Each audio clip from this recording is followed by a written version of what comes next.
This is the Auntie M Brain Tumours talk show. It's a show full of informative chat and inspirational messages. The Auntie M Brain Tumours talk show on podcast. Hello? Hello, Claire. Oh, that didn't even ring.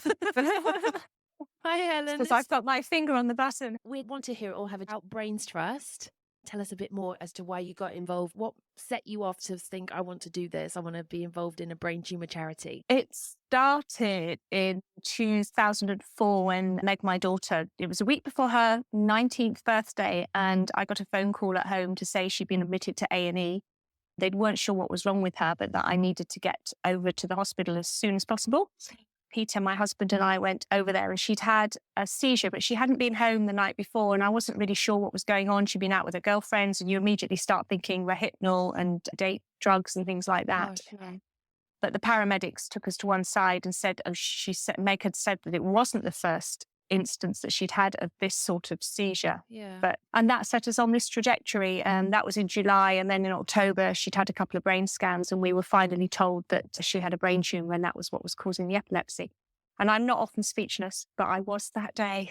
My mouth and no words came out. It's just, you get that solar plexus lurch. Oh, no. That horrible sick feeling. And I can remember sitting on a wall thinking, where do we go from here? And actually, when we tried to go from here, we found there was nothing out there to support you the day you told you have a brain tumour. At that point, most of the charities, and there weren't that many, but most of them were funding research, which again, it just leaves you in a black hole. So we really struggled for about 12 to 18 months. Meg was going off to university. She just wanted to focus on that. She wasn't really interested in the fact she had a brain tumour. She was struggling to try and get her epilepsy under control. And that's what the clinicians seem really concerned about more than the actual tumour. I'm aware that you went over to America. Is that correct? That you went to do some... Yeah. What set you up that you went to America? What gave you the idea to go there? I'll try and keep it really short. Basically, a wife of my colleague, she's Jewish and she has a massive Jewish family, and her brother, Stanley, had been diagnosed with a brain tumour in Israel. And there's a magnificent man there who won, I think it was in 2004, won Israel Man of the Year, called Rabbi El-Fira. And basically in his head, he has a database of all the best clinicians for really serious medical conditions.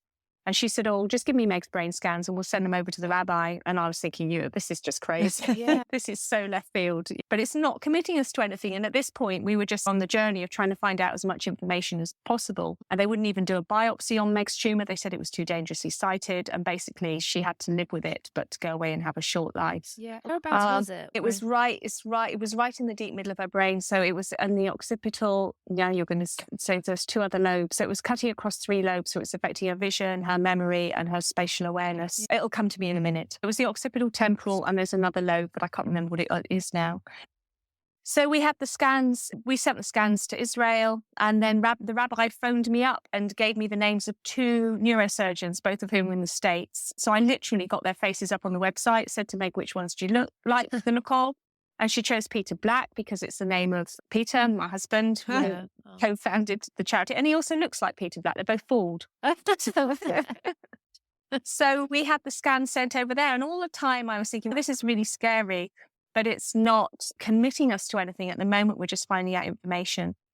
And so he phoned up and said, yeah, I can operate on this tumour. We have the intraoperative MRI at Children's Hospital in Boston. When do you want it done? And I was thinking, oh, hang on a minute. Meg's in the middle of her degree. She was doing history of art, which is very visual. And we knew there'd be a risk to her eyesight. So we decided to fly out. This was in the January of her second year to meet with him. And Meg came out with her boyfriend, Josh, who's now her husband. And we were so confident. I actually had no idea about the status of this guy. And I just remember at the end of the consultation, I just looked him in the eye and said, do you think you've got the confidence and the expertise to do this? Yeah. He just smiled wryly. But what really switched us on to him was the fact that he talked to Meg throughout the whole consultation. Whereas the consultations in England, they were always talking to Peter, and I kept telling them to talk to Meg. Yeah. And then I think my worst fear was that Meg would ask me to make the decision for her. Oh, And we would have said, yes, go ahead with the surgery. But after the consultation, she and Josh went off, I think it was to the Museum of Fine Arts in Boston, and Peter and I just went back to bed and breakfast. And after 2 hours, she came back and said she'd made the decision to have the surgery. And at that point, we said, you try and get your degree under your belt. You have And also seeing Peter Black was the first time he told us about the nature of a grade 2 tumour. Nobody had said to us that grade 2 tumours can change the colour of their spots over time and progress. So that was a crucial bit of information that nobody in the UK had given us. And that just changes the whole way you treat it. Yeah. When you went out to Boston, is that because they were doing trial things there? How did you find out about the one in Boston? What made you not do it in England? And did you have to pay for it? They didn't have the intraoperative MRI. They didn't have the technology in the UK. They have now. They've got it at Alderhay Children's Hospital for paediatric cases, and they've got it at the National Hospital for Neurology and Neurosurgery in Queen's Square for adult cases. But at that point, they didn't have this technology. And it's like operating with a sat-nav. So you're actually in the theatre with an MRI there, so they can scan you through the surgery. So it's like operating in real time. Did they charge you when you went out there? Did you have to pay for it, or was it something that they happily did it as something as a trial? No, we had to pay for it. And that's one of the reasons why Brainstrust was founded. Yeah. It was the price of a new car. It was £35,000. Gosh, yeah. And Meg is so charismatic. Had been at Sixth Form College, got an outstanding award for contribution to college life, was at university and had a huge circle of friends, which I think she seems to spend most of her time managing her 40 close and personal friends. And then we wanted to help. We said, okay, let's do some fundraising. And we set a target of £20,000 for the first year because we had 18 months. And by the end of the first year, we'd raised 70. Wow.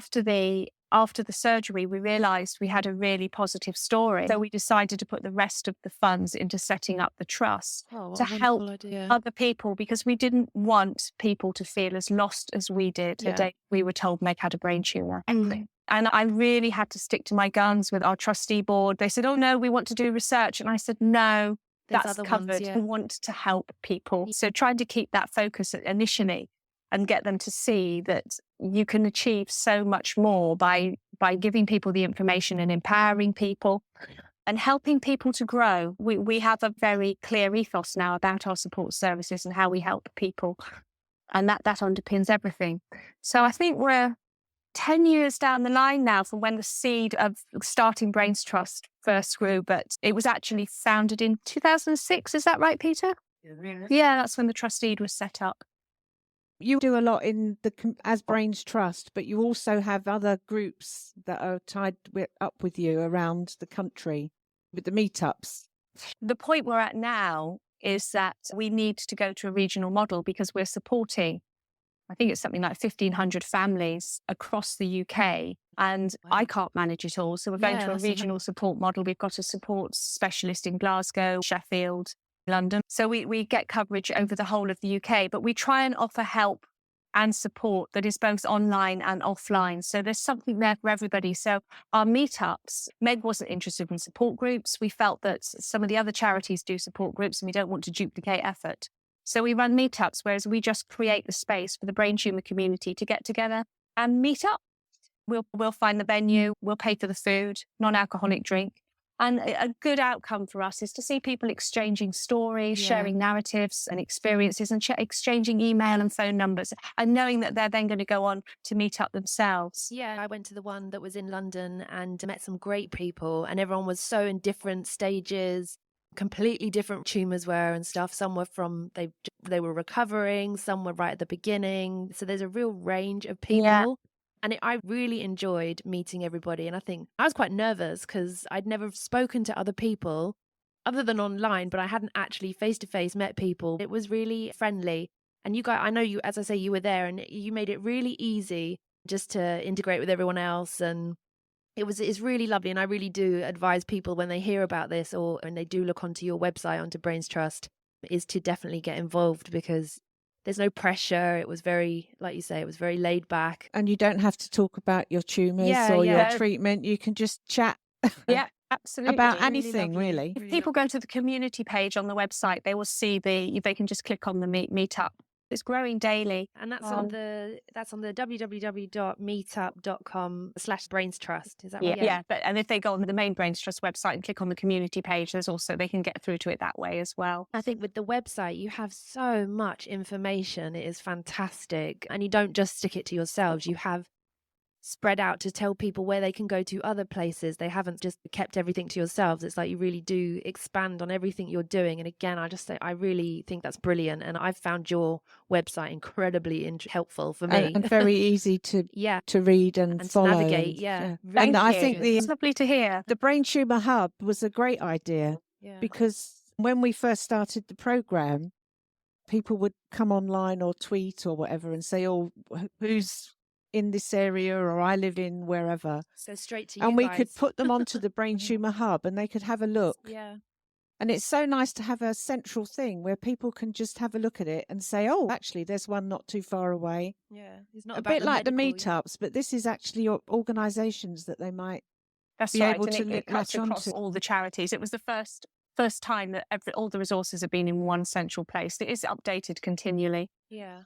No, that really is a good idea. And travel insurance, that's the one thing I get asked most about. That's on there too. Yeah, no, I used that when I was going on holiday. I was having a look on there. I was like, oh, where do I go?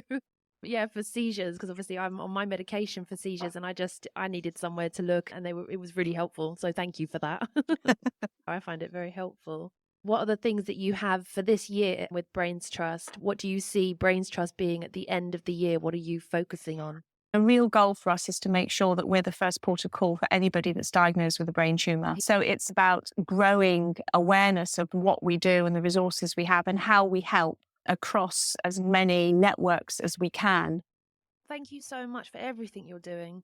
I will continue to send people your way. Okay. And Claire, thank you so much for this opportunity to talk about our work. And anything we can do to help anybody, they just need to contact me. Yes. So that's good. Perfect. Thank you very much. All right. Thank you, ladies. Thank you. Bye. Bye. Bye.